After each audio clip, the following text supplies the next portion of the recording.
华盛顿时报援引中共军方报刊发表的3份报告，指控中国欲研发控制对手思想的脑控武器。报道称，脑控武器欲将战争扩大到人类的意识领域，这种武器将大脑作为新武器概念中的主要攻击和防范目标。美国生物部长吉娜·雷蒙多说，尽管研发生物科技和医疗创新能够挽救生命，但是中共选择利用这些技术控制百姓，打压宗教和信仰团体。我们不能允许美国的产品、技术和软件去支持这些将来会威胁到美国安全的生物创新技术和医学科技。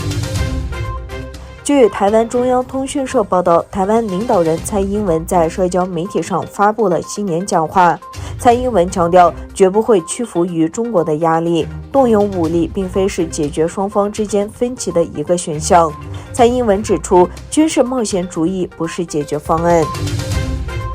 德国周日宣布反对欧盟将来自核电和天然气的能源纳入绿色投资项目计划。德国政府一位发言人表示，对于德国政府来说，天然气在逐步淘汰燃煤的过程中是一种重要的替代能源。德国政府在核能问题上的立场保持不变，即核能不能被视为一种可持续能源。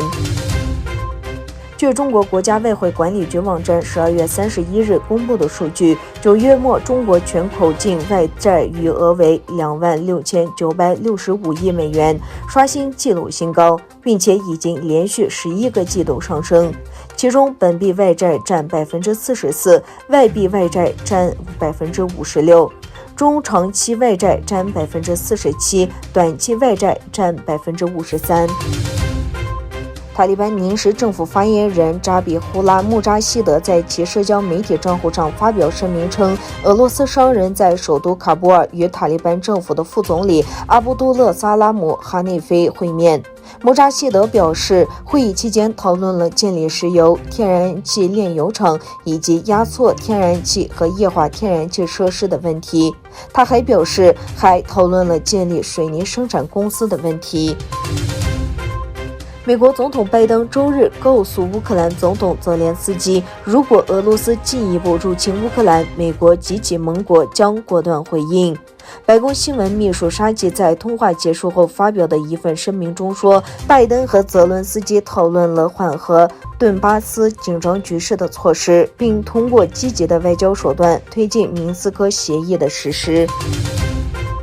据俄罗斯卫星网报道，俄罗斯联邦紧急情况部全俄民防和紧急情况研究所预测，一颗直径约400米、重约30吨的最危险小行星2029春季将距离地球最近。该研究所的专家们表示，2029年4月13日，这颗小行星将接近距离地球38400公里的高空，靠近地球静止卫星轨道的高度。